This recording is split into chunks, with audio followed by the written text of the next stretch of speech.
everything trickles down. So if you have a car with a little bit of nitrous and you want to, know how to make it a little bit faster, we're going to have nitrous guys on. We're going to have turbocharger guys on. We're going to have supercharger guys on, and everything they say can help you.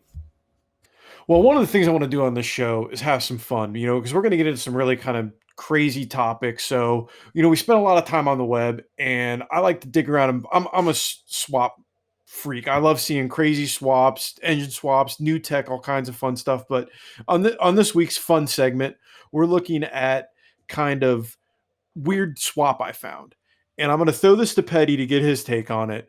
So we can get his reaction. And what I found was this dude that took a VW Beetle, and we've seen these swap before with V8s and LSs, twin turbos, anything under the sun. This dude has stuffed a new Coyote engine in the front of a VW Bug. I haven't seen this before, Petty. What do you think of this madness? I don't know, man.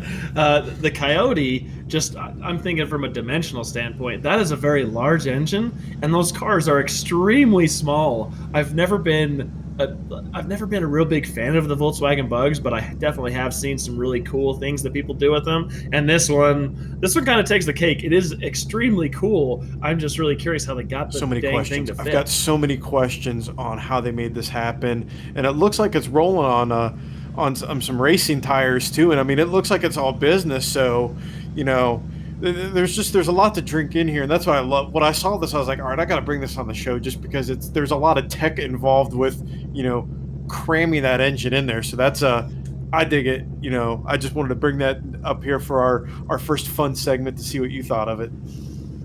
Also, I brought something on as well. This is something that's really been interesting, and I just got the specs on it yesterday. So the C8 is something that's been in the news like crazy. Lots of people are buying them. They're loving them. They're going 11 stock. They're hitting them with a 2-shot of nitrous and going 10s or whatever. And that's super impressive. The car is very cool, and I love it a lot. But the guys over at Vengeance, they had a customer that bought a brand new C8 Corvette, right? This thing's brand spanking new. When it came into the shop, it had 7 miles on it. So I'm thinking they bought it at the dealership, drove it straight to Vengeance, and just said, all right, let's just go. And rather than doing maybe we'll do nitrous, maybe we'll do a little turbocharger. Oh no, these guys just threw everything out the window, and they are putting in a 427 cubic inch, Ooh. all billet engine. Ooh. Built by LME.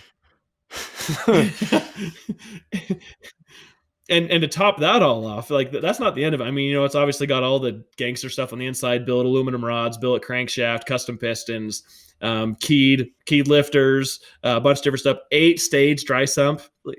4 or 5 is a lot. There's 8. And on top of all of that, they are putting twin 94 millimeter turbochargers on this thing, and they're shooting for 3,000 plus horsepower. The first thought that pops into my mind is a cruel prank to do is just drive to the GM dealership and be like, man, this thing's got a funny miss. Is this covered under warranty? And watch that tech's head explode when they pop that back hatch, because there's not a lot of room for arts and crafts inside there. So taking and cramming all that in there, my interest is piqued. I want to see how they make this happen, because that's going to be a pretty gnarly car. Oh, absolutely. Because I had just kind of hinted to a couple of my friends about it, and they're like, dude, they haven't even unlocked the PCM or the computer in the car yet. And it's like, yeah, I don't think these guys are really worried about that. They're basically buying this brand new killer car and just dismantling it and completely building it standalone. It's not going to have any of this stuff. It's going to have a fully sequential transmission in it. So that just tells you how far these guys are going, and it's something really cool. I mean, you can see the engine. It's all billet intake manifold, billet valve covers, cylinder heads, block. Everything on the internals is billet, and they're looking for some big power. So I thought that it was something kind of cool, to help warm up on the show, just, beyond what I and expect, we'll just call this a fun segment. It sounds flight and fluffy and interesting, and, we can roll with that. And the final thought on that C8 is, imagine the phone call to Bowling Green, to the C8 engineers, and they're going to be like, they did what? How? Why? All right, that sounds cool. And then they're just going to roll with it. So I'm all about it. I'll take one as soon as I win the lottery. I think that we can, really dive right in and see exactly what our first guest has to say. and get his feedback for sure, because I'm kind of along the same lines as Wagner. I know enough to get myself in trouble, and so I think that we should rely on our guests and their expertise rather than my personal experience. What do you think Yeah, I about that, totally Wagner? agree. I think with the guests we have queued up today, Roger Conley, John Sears, and Tristan Kemp from Precision, that we're gonna get some schooling today on all things that go spinny whirly boosty.